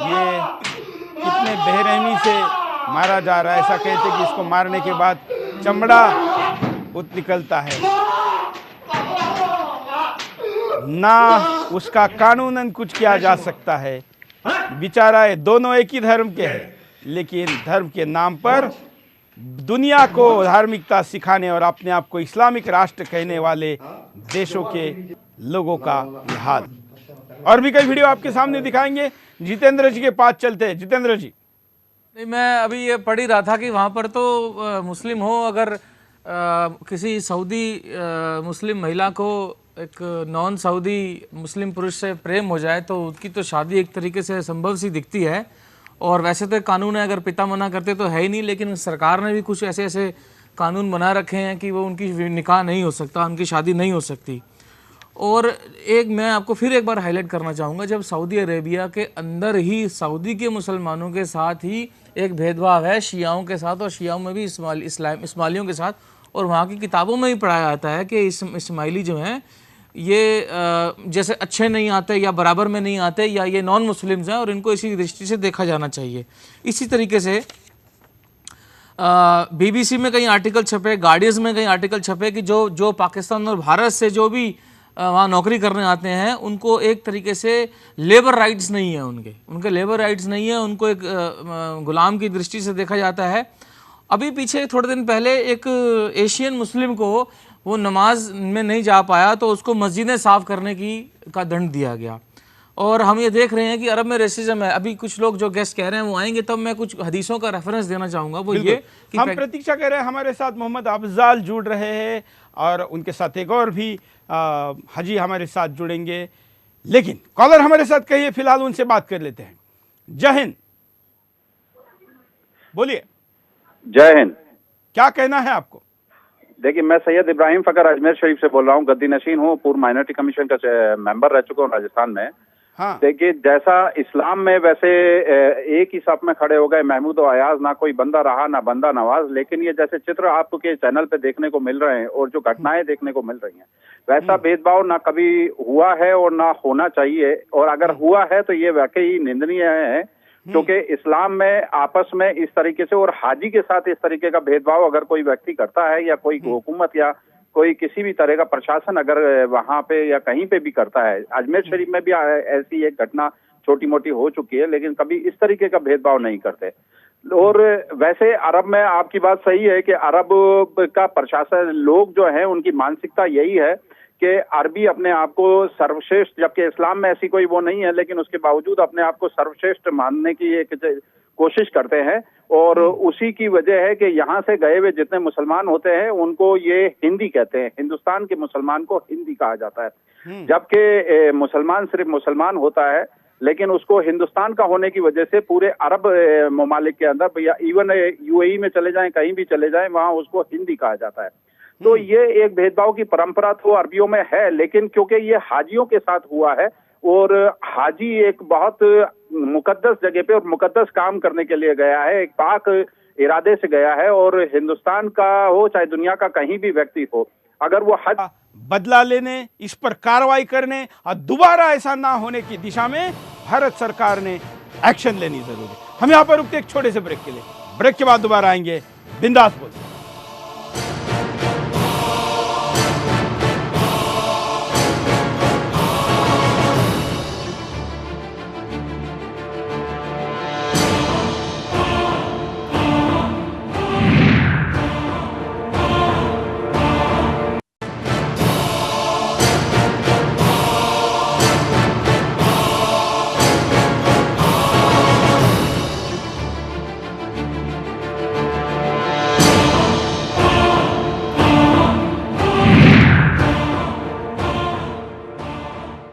ब्रेक के बाद आपका एक बार फिर से स्वागत है। आप देख रहे हैं बिंदास बोल, और बिंदास बोल में हमने आज बात उठाई है भारतीय मुसलमानों के डेड बॉडी के साथ, उनके मृत शरीरों के साथ जिस प्रकार से अपमानजनक हरकत सऊदी अरेबिया में हुई है, जो मदीना में स्टैम्पेड हुआ, उस स्टैम्पेड में जिस प्रकार से उनको जानवरों के साथ भी हम ऐसा व्यवहार नहीं करते, ऐसे उनके मृतदेहों के साथ किया है, शवों के साथ किया है, उसको लेकर इंटरनेट पर बहस छिड़ी है, खास करके मुस्लिम जगत में और खास करके पश्चिमी देशों में human right violation dead body के साथ भी माना जाता है। हम भी भारत में मानते हैं और शत्रु के भी शव के साथ दुर्व्यवहार नहीं करना चाहिए, ऐसा हमारी युद्ध नीति भी कहती है। छत्रपति शिवाजी महाराज उनके घोर शत्रु के भी डेड बॉडी को, मृत शरीर को, उनके परिवार वालों को ससम्मान देते थे। ऐसी परंपरा हिंदुस्तान में है। इसलिए हमको ज़्यादा दुख होता है कि मुसलमान हज को सबसे पवित्र तीर्थ यात्रा मानते हैं और उन्हीं तीर्थ यात्रियों के साथ ऐसा दुर्व्यवहार होता है। कुछ व्हाट्सएप के वीडियो हम तक आए हैं, आप भी ऐसे वीडियो रिकॉर्ड करके हमको भेज सकते हैं। पहले इनको देखते हैं। अब तो कम से कम मुस्लिम लोगों को और तथाकथित सेकुलर लोगों को ये समझ लेना चाहिए कि भारत पर ही उनकी सबसे ज़्यादा इज्जत होती है, क्योंकि यहाँ पर याकूब मेमन जैसे आतंकवादी को भी पूरे सम्मान के साथ दफनाया जाता है। सबसे पहले मैं धन्यवाद देना चाहता हूँ बिंदास बोल को कि उन्होंने ये प्रश्न उठाया मुसलमानों के प्रति सऊदी अरब में जो भेदभाव हुआ है। मैं ये पूछना चाहता हूँ कि भारतीय मुसलमान यही प्रश्न अभी तक। गेस्ट के पास चलते हैं। जिस प्रकार से अफजल भाई, ये एक खास करके जो पहला व्हाट्सएप था जिसमें उन्होंने कहा कि भारतीय मुसलमानों को भारत में ही जो सम्मान मिलता है वो बाहर नहीं मिलता, भले वो पाकिस्तान विभाजन में उधर गए हुए हो या और भी कहीं गए हुए हो, फिर भी क्यों इतनी अटैचमेंट है सऊदी के साथ? देखिए, हमारे जो उलेमा हजरात हैं उन्होंने जो हमें शिक्षा दी है और मज़हब के बारे में जितना हम लोग जितना समर्पण भावना से बात करते हैं, और हज जो है फरीज़ा नंबर 5 है, 5वां फ़र्ज़ है मुसलमान के ऊपर कि अगर आपके पास पैसा है तो हज ज़रूर करिए। तो ये है। लेकिन सबसे बड़ी बात मैं आपको एक और बात बता देना चाहता हूँ कि ये जो सऊदी गवर्नमेंट है और ये जो मुसलमान हैं वहाँ सऊदी मुस्लिम्स हैं, उनके पास करुणा नाम की कोई चीज़ नहीं है। वहाँ पर मरने वाले के साथ जो है ना, वो चाहे उनका बादशाह क्यों ना मर जाए उसका भी उनको दुख नहीं होता। तो वो आम इंसान के लिए वो क्या दुख करेंगे। और हम लोग तो हिंदुस्तान के लोग जो है ना, अगर किसी की अर्थी जाती है तो सम्मान के साथ हम लोग खड़े हो जाते हैं, चाहे वो उसको ये नहीं देखते कि अर्थी मुसलमान की या हिंदू की या किसकी है, की है, आमिर की, ये भी नहीं देखते, ये भी नहीं देखते। ये हिंदुस्तान व्हाट्सएप पर कहा ना कि याकूब के भी अंत, मतलब उसको भी पूरे विधि विधान के साथ दफना दिया गया। यहाँ तक कि जो मुंबई हमले के आतंकवादी थे जो पाकिस्तान से आए थे, उनको भी भारत सरकार ने सरकारी पैसे से दफनाया। यह हमारी नीति है, क्योंकि हिंदुस्तानी संस्कार ऐसे है। क्या कारण है कि जो आप बात बोल रहे हैं कि सऊदी के लोगों में करुणा नहीं है, दया नहीं है? देखिए, बात सीधी सी ये है कि वो लोग जो है ना, आपको एक बात बताऊं, अगर वहाँ पर जो हम सही मायने में कहें कि हज़रत मोहम्मद सल्लल्लाहु अलैहि वसल्लम अगर वहाँ जन्म न लेते तो शायद ये लोग जो थे सऊदी अरब के जो लोग हैं, दरअसल ये वहशी लोग हैं। इन्होंने अपनी बच्चियों को जिंदा दफना दिया करते थे ये लोग। ये कबायली लोग हैं, ये ज़रा सी बात पे इंसानों को मार दिया करते थे। लेकिन क्योंकि नबी करीम सल्लल्लाहु अलैहि वसल्लम वहाँ पे उन्होंने पैदा हुए और उन्होंने आज इनको जो भी अगर कुछ संस्कार आए हैं, जो भी आज मजहबी बातें आई हैं, वो सिर्फ इस वजह से कि नबी करीम सल्लल्लाहु अलैहि वसल्लम वहाँ पैदा हुए। अदरवाइज वो वहाँ की जो नफ्स है, जिसको मानसिकता जिसको हम कहते हैं, वो मानसिकता जो है करुणामयी नहीं है। जो हमारे हिंदुस्तान की सभ्यता और हमारे जो पुरखों ने जो हमें दी है, हमारे जो जीन्स हैं उसके अंदर करुणा है। वहां पर करुणा नाम की कोई चीज है नहीं। बिल्कुल, क्योंकि आप अपने आप को भारतीय जीन्स का मानते हैं। एग्जैक्टली, इसलिए आप ये बात करते हैं। फैज खान जी, आप या आपके मित्रों का, रिश्तेदारों का क्या अनुभव है हज का? सबसे पहले तो मैं आपको बहुत बहुत धन्यवाद देना चाहूँगा सुदर्शन न्यूज़ की पूरी टीम को कि इतने अच्छे विषय को और राष्ट्रवाद के हर विषय को आप बहुत अच्छी तरीके से उठाते हैं। और मैं तो हज करने नहीं गया हूं, लेकिन मेरे जो साथी गए हैं, मेरे जो रिश्तेदार गए हैं, उन्होंने जो एक अलग किस्म की बात बताई है कि भारत का मुसलमान एक बड़ा वर्ग जो है वो सूफी मुसलमान है। यानी कि वो पीरों को, पैगंबरों को, गुरुओं को, औलियाओं को वो मानता है। जब वहां पर जाकर वो कभी फातिहा के लिए भी हाथ उठा देते हैं किसी बुजुर्ग की दरगाह पे, नबी करीम सल्लल्लाहु अलैहि वसल्लम की बारगाह में सलातो सलाम पढ़ने के लिए वो हाथ उठा देते हैं, तो वहां पर अरबी लोग उन्हें काफिर कहते हैं, शिर्क कहते हैं, और उनका माथा वहीं पर पटक दिया जाता है कि तुम तो शिर्क कर रहे हो, तुम हिंदू हो, तुम हिंदुस्तान के लोग, मुसलमान सच्चे मुसलमान नहीं हो। इस तरह की चीजें सूफी मुसलमानों को वहां पर झेलनी पड़ती हैं, और ऐसा हमारे कई साथियों ने बताया है। और जहां तक अफजाल भाई और आपने कहा कि उन लोगों के अंदर कोई दया करुणा नहीं है, यह बात बिल्कुल सही है। पैगंबर हजरत मोहम्मद को अल्लाह ने उस जमीन पर इसीलिए भेजा क्योंकि वो क्रूर कबीलाई लोग थे। उन लोगों को ये पता नहीं था सभ्यता क्या होती है। वो नस्लवादी लोग थे, गोरे काले में भेद करते थे। इसलिए नबी करीम सल्लल्लाहु अलैहि वसल्लम वहां पर आए और सबसे पहले अजान देने के लिए किससे नियुक्त किया? अफ्रीका के हजरत बिलाल हबशी को।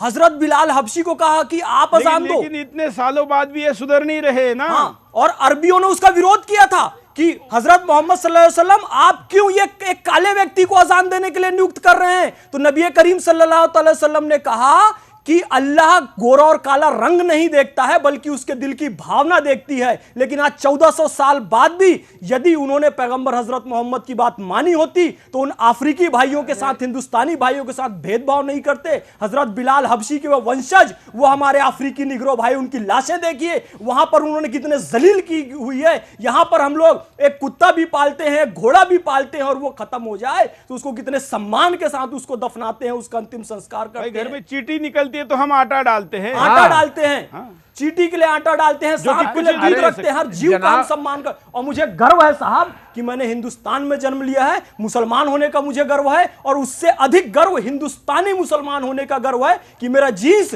हिंदुस्तानी है, मेरे पूर्वज हिंदुस्तानी हैं। यद्यपि किसी भी कारणवश हमने अपनी पूजा पद्धति बदल दी है लेकिन अपने पूर्वज नहीं बदले हैं, अपनी संस्कृति नहीं बदली है। इस करुणा की संस्कृति से हमें प्रेम है और हमें प्रेम है और उस बात से जो राष्ट्रवाद को जगाती है। अरे इन अरबियों ने हज यात्रियों के साथ ऐसा किया, उनकी लाश के साथ दुर्व्यवहार किया है तो आप समझ सकते हैं जो हिंदुस्तानी वहां पर ड्राइवरी का काम करते हैं, जो एसी सुधारने के लिए जाते हैं, जो लोग विभिन्न रोजगारों में वहां पर जाते हैं, उनके साथ कितना बुरा दुर्व्यवहार वहां उनका वीडियो दिखाते हैं कि वो क्या कहते हैं। देखिए, दिखाइए।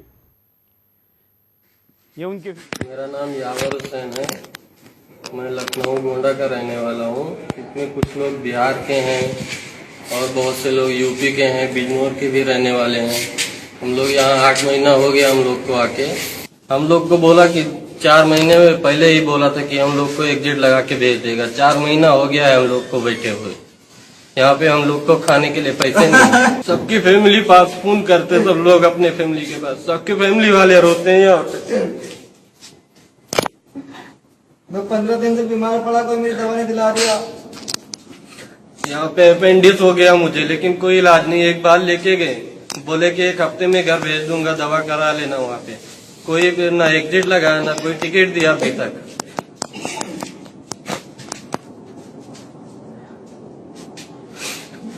सर इतना इंडिया गवर्नमेंट से मेरी यही गुजारिश है कि बस किसी तरह हम लोग को बुला ले। बस पैसे भी नहीं दे रहा है तो पैसे भी नहीं चाहिए हम लोग, बस इंडिया किसी तरह बुला ले हम लोग। के लिए गया है। और हज जैसे जैसे आपका कुंभ का मेला है, उस तरीके से हमारे लिए हज सबसे बड़ी दुनिया में एक जो 5 फर्ज है इस्लाम में, उस 5 फर्ज में से एक फर्ज होता है हज। बिल्कुल बिल्कुल। छोटे से गांव में भी अगर कोई हाजी आता है तो लोग बड़े सम्मान के साथ उसको मान देते हैं, सम्मान देते हैं। लेकिन हमारे यहाँ तो यह है, वो क्यों ऐसा करे जहां पर आपका सर्वश्रेष्ठ स्थान है, ऐसा आप खुद कह रहे हैं। जी बेशक, मैं खुद कहता हूं कि अगर ऐसा ये बात हुई है और ऐसा कुछ हुआ है तो वो वाकई अगर क्यों लगा रहे आप, अगर लगा के आप उनको बचा रहे, आप स्क्रीन पे देखिए, हम तो फोटो वीडियो दिखा रहे हैं। नहीं, मैं वही कह रहा हूँ, आपका फोटो देख के ही मैं कह रहा हूँ कि ऐसी बात हुई है तो वाकई ये निंदनीय है, चाहे कहीं भी हो, क्योंकि ये तो जिंदा के साथ भेदभाव नहीं करना चाहिए। फिर हाजी जैसे जो हज करके गया है पवित्र व्यक्ति, और उसकी अगर कोई किसी आकस्मिक घटना या दुर्घटना के अंदर मृत्यु हो जाती है तो उसके शव के साथ, यहाँ अपने यहाँ हिंदुस्तान में तो जानवर के साथ ऐसा भेदभाव नहीं करते, तो ये तो इंसान है और इंसान भी हाजी जैसा पवित्र इंसान, और उसकी लाशों के साथ अगर इस तरीके का भेदभाव जैसा आप बता रहे हैं चल रहा हुआ है तो वो वाकई ही एक निंदनीय है। और ये इस्लाम में इसकी जितना, इस्लाम क्या, इंसान जिसकी जितना निंदा करे वो आप इस्लाम के जानकार है, आप इस शरीयत के अनुसार इन लोगों को क्या सजा होनी चाहिए? देखें, ये सजा माफी के लायक ही नहीं है। ये वहाँ की गवर्नमेंट को स्टेप उठाना चाहिए। और अगर भारत के मुसलमानों के, मैं तो कहता हूँ कहीं के भी मुसलमानों के या कहीं के भी हाजी के साथ इस तरह की घटना हुई है तो उसके लिए सभी कंट्रीज को एक आवाज में आवाज उठाना चाहिए और सबको जवाब तलब करना चाहिए इन लोगों से कि आखिर जो हम इस मुकद्दस जगह पे एक तवक्को नहीं करते हैं वो काम ऐसा कैसे हो गया। आप भी हाजी है? जी नहीं, मुझे ये शर्फ हासिल नहीं हुआ है, लेकिन मेरे यहाँ से सब जाते रहते हैं और हम क्योंकि मालूमात जरूर रखते हैं और जिंदगी में एक बार हज करना जरूरी होता है, तो उसके लिए उम्र और उम्र दराज और वाली बातें भी होती हैं। चलिए, धन्यवाद धन्यवाद। अजमेर शरीफ से हमारे साथ जुड़े थे, जानकारी दे रहे थे और निंदा कर रहे थे वहाँ की सरकार की, और मैं चाहूँगा कि पूरे हिंदुस्तान के मुसलमान ही नहीं, हिंदुस्तानी सऊदी अरेबिया सरकार की इस विषय पर निंदा जरूर करें। अगले कॉलर। जय हिंद जी, सुन पा रहा हूँ जी। बोलिए जी। मेरा सवाल ये है कि जो इसके धर्म से उसमें जोड़ा जा रहा है, जैसे मुसलमान का सवाल उठ रहा है सऊदी अरब में जो हादसा हुआ है, तो इसमें तो कोई धर्म के इसमें ना जोड़े तो अच्छा है, क्योंकि जब हज में जाता है तो उसे कोई पता नहीं होता वो सवाल आए या ना आए। आपका शुभ नाम क्या है? मेरा मोहम्मद तनवीर। हाँ, मोहम्मद तनवीर। नहीं तो हाजी तो मुसलमान ही होता है ना, उसको मुसलमान कहने में क्या आपत्ति है? नहीं, जैसे सवाल आपने उठाया है, कहने लगे जी मुसलमान हिंदुस्तान का नई एक्शन ले रहे हैं, बांग्लादेश हो गया, पाकिस्तान हो गया, साउथ अफ्रीका हो गया, उधर नहीं, मैं तो पाकिस्तान की बात ही नहीं कर रहा हूँ।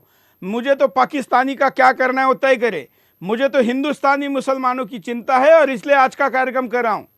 जी, ये हिंदुस्तान का ही आदमी बोल रहा हूँ मैं, यही मेरा मोहम्मद तनवीर नाम है, इसीलिए सवाल को मैंने फोन किया आपसे। हिंदुस्तान का मुसलमान जब हज में जाता है तो उसके मन में ये नहीं होता कि मैं वापसी आऊँ या ना आऊँ, क्योंकि वो तो हज करने जा रहा है, वहाँ तो कुछ भी हादसा हो सकता है, इसमें कुछ किसी को भी पता नहीं है।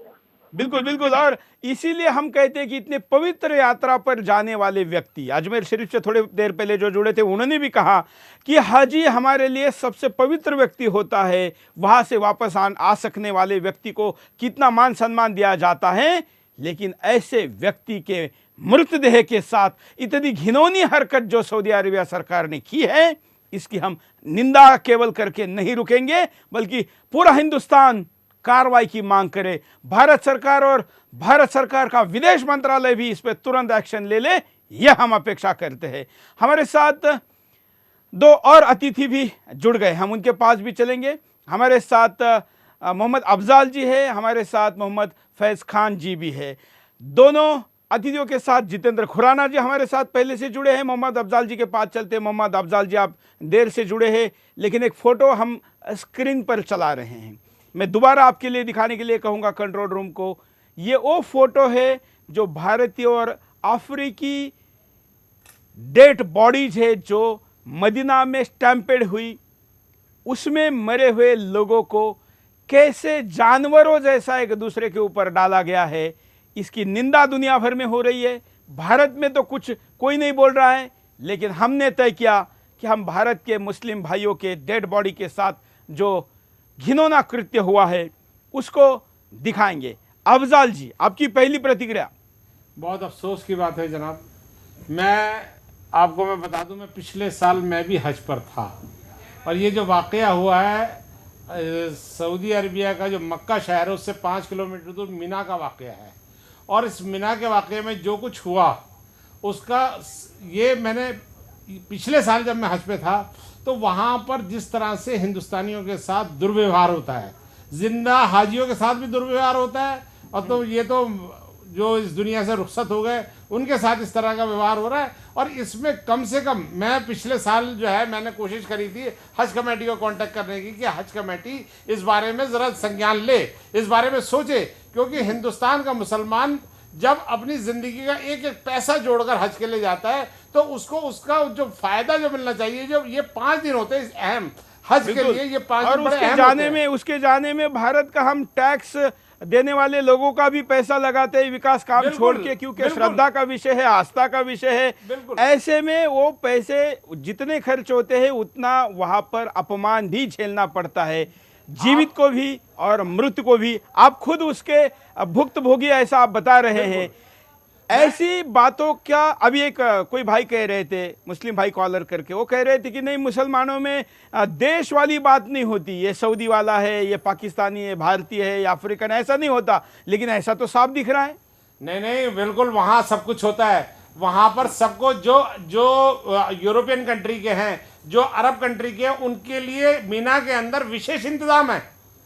और हमारे हिंदुस्तानी और जो इधर के पश्चिम एशिया के हैं, जो हमारे बांग्लादेशी हैं, जो और या अफ्रीकन है, इनके लिए जो बड़ा, और सब जितने भी वो जो होते हैं टेंट होते हैं, उनके सब एसी होते हैं। और हमारे जो टेंट होते हैं, जो हिंदुस्तानियों के जो टेंट होते हैं, उसमें सिंपली एक कूलर लगा हुआ होता है। और मजे की बात यह है कि वहां पर जो खाने की व्यवस्था कहीं नहीं होती, सिर्फ एक टाइम खाना देते हैं। 2 टाइम खाना देना चाहिए इंसान को, सुबह नाश्ता देते हैं और दोपहर का खाना, रात का खाना देते ही नहीं। इस तरीके का दुर्व्यवहार होता है वहां पर।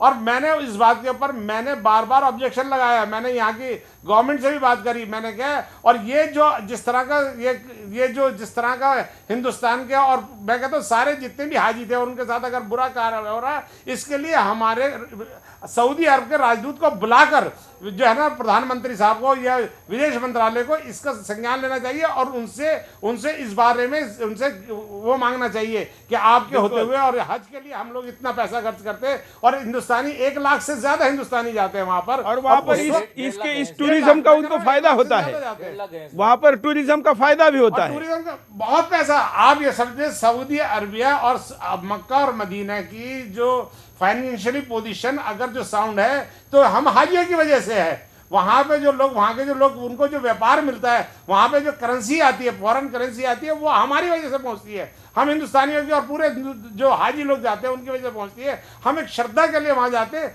वहां जिस तरीके का व्यवहार होता है, आप ये देखिए, मैं आपको एक और बात बताता हूं कि मेरे साथ ये हुआ कि मैं अगर वहां की गलियों में खड़े होकर किसी से अंग्रेजी में अगर सवाल करता हूं या हिंदी में या उर्दू में सवाल करता हूं, तो वो जवाब नहीं देते, वो कहते अरबी में जवाब बोलो, अरबी में बोलो। अब अरबी सीखने के लिए तब मैं पहले हज को जाने से पहले मुझे पहले अरबी सीखनी पड़ेगी, तब मैं वहां पे जाकर अपने मकसद को जो हल करना चाहता हूँ वो नहीं ये। और जबकि मैंने पूछा वहां के उससे, एम्बेसी से, क्या अरबी सीखनी जरूरी है, तो उन्होंने कहा नहीं, ये सब जितने भी अरबी हैं ये सब जानते हैं, हिंदी उर्दू सब जानते हैं। तो ये लेकिन जानबूझकर हिंदुस्तानी को परेशान करते हैं। ये मेरे साथ हुआ, पर्सनली मैं जो बात कर रहा हूँ मेरे साथ हुआ इस तरह का। और ये दुर्व्यवहार करते हैं ये लोग। ये हाजियों की जो कदर करनी चाहिए, जो आप अपनी जिंदगी का सरमाया इकट्ठा करके, पैसे इकट्ठा करके, एक एक पैसे इकट्ठा करके जब वहां जाता है, तो उसका सम्मान जो होना चाहिए वो सम्मान नहीं होता वहां पे। बिल्कुल।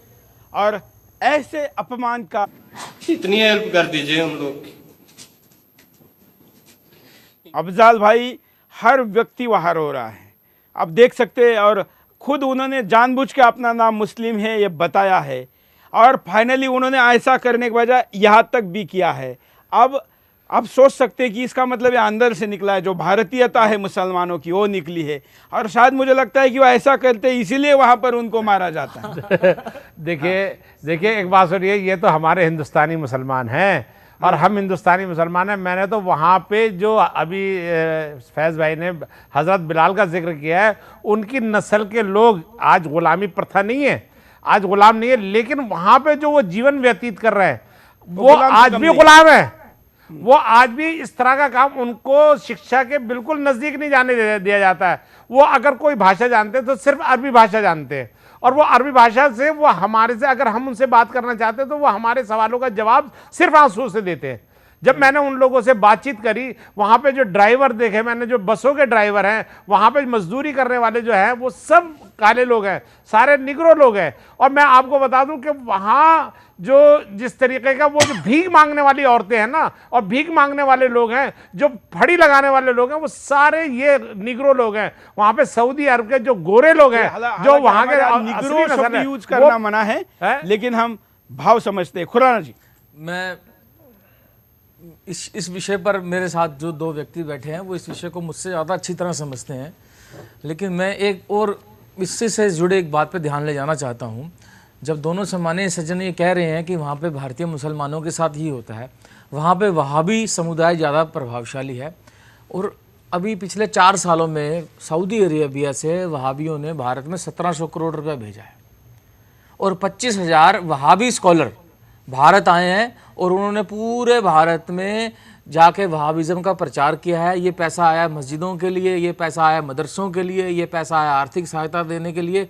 जब भारतीय मुसलमानों को ये मालूम है बात ये कि सऊदी अरेबिया में ये अत्याचार होता है, वहाँ वहाबी प्रभावशाली है, फिर भी उनके आगे हाथ फैलाया जाता है और उनसे पैसा लिया जाता है और वहाँ के 25,000 स्कॉलर्स को क्यों बुलाया जाता है 4 साल की? ये बिल्कुल फैज खान क्यों उसका विरोध क्यों नहीं हो रहा? मैं यही बात कहना चाहूंगा, हम राष्ट्रवादी जो मुसलमान हैं इस बात का सऊदी के पैसे का हमेशा से विरोध करते हुए आए हैं, क्योंकि सऊदी का पैसा अगर इस हिंदुस्तान में आएगा धर्म प्रचार के नाम पर तो वो भारत की तबाही लेकर आएगा। क्यों?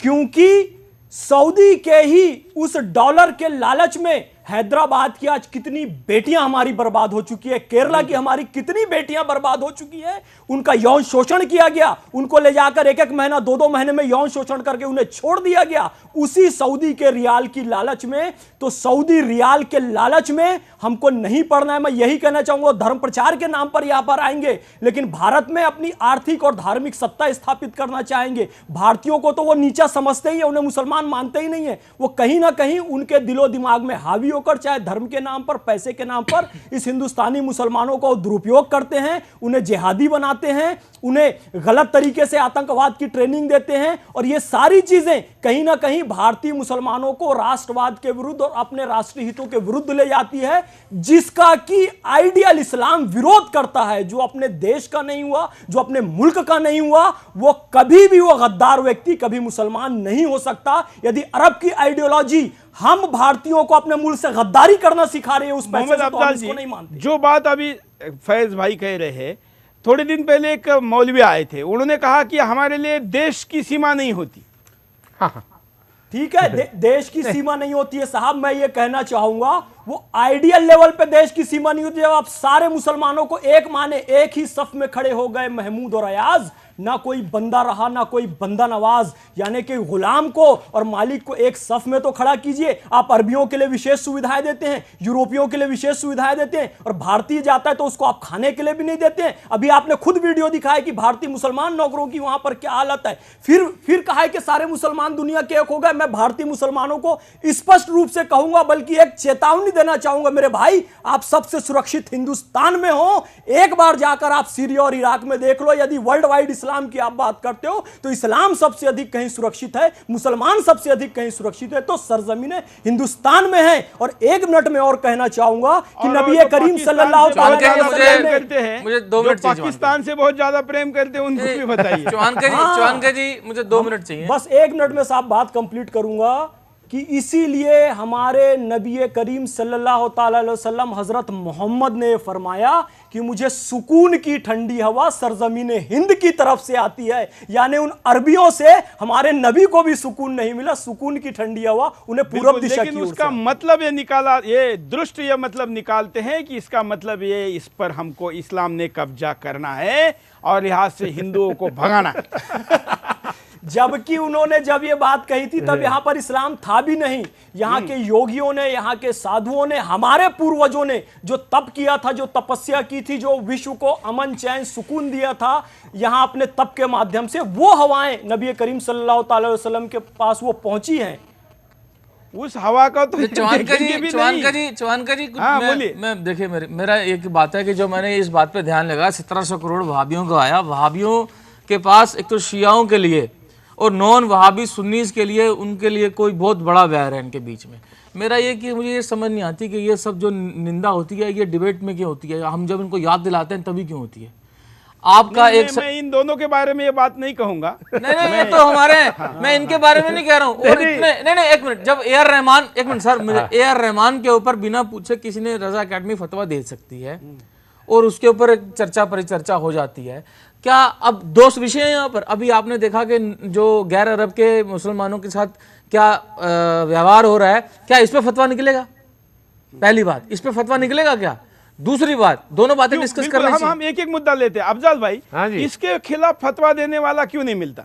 नहीं, देखिए क्या बात है कि ये लोग जो है ना, आप तो बहुत बड़ी बात कर रहे हैं। यहाँ पर जो हमारे जो बहुत छोटी सी बात है और जिसमें लगता है, मैं ये कहता हूँ कि वो बेटी के खिलाफ तो उनके फतवे आ जाते हैं, जिसका बलात्कार होता है, या वो कहते हैं वो इसके साथ रहेगी या उसके साथ रहेगी, वो तो आ जाते हैं, लेकिन उस चोर, उस बेईमान, उस कातिल के बारे में नहीं आते, जिसके बारे में सऊदी गवर्नमेंट कहती है कि ये सऊदी जो इस्लामिक जो कानून है वो ये कहता है इसकी गर्दन काट देनी चाहिए, इसके हाथ काट देने चाहिए। वो तो शरीयत हमारा, अरे शरीयत वो फतवा ही तो शरीयत का वो हिस्सा है। आप यहाँ से फतवा क्यों नहीं आता? यही तो बात है ना, हमारे उलमा जो है ना, जब हम उनसे बात करते हैं ना कि भाई तुम बेटी के बारे में तो ये आप उन्हें गलत मानते हो, इस्लाम खतरे में आ गया, आप उन्हें गलत मानते हो? नहीं, देखो ऐसा है, जब हम और काहे की जंग लड़ रहे हैं हम, आप गलत, देखिए गलत और सच तो नहीं, मेरी बात सुनिए, गलत और सच, हम अगर गलत ना मानते, हम जो सच है, मेरा निवेदन है, देखिए एक बात सुनिए, सीधा सीधा बोलिए ना, देखिए मैं एक बात समझ लीजिए, मेरी बात को समझ लीजिए, हम गलत और सही का फैसला करने वाले नहीं है। तो निंदा तो कर रहे हैं, हम निंदा करने में हमने कोई कसर नहीं है। हाँ, गलत जो मैं कह रहा हूँ, निंदा करने में मैं कहाँ भाग रहा हूँ, निंदा तो मैं कड़ी निंदा कर रहा हूँ, बहुत निंदा कर रहा हूँ,